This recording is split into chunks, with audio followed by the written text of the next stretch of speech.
aka biz moliyaviy ko'makka kelyapmiz. Moliyaviy ko'mak yo'nalish bo'yicha bunda moliyaviy ko'makda shu nimaga garovga qo'yiladigan nima qo'yasiz. Bu garov bilan o'z band qilib 100 milliongacha bo'lgan miqdorda kredit olish. Xolos. Shunda sizga garovingiz bormi?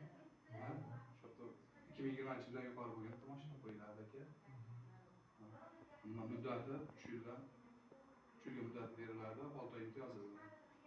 Keyin grafik asosida to'lovlar amalga oshiriladi.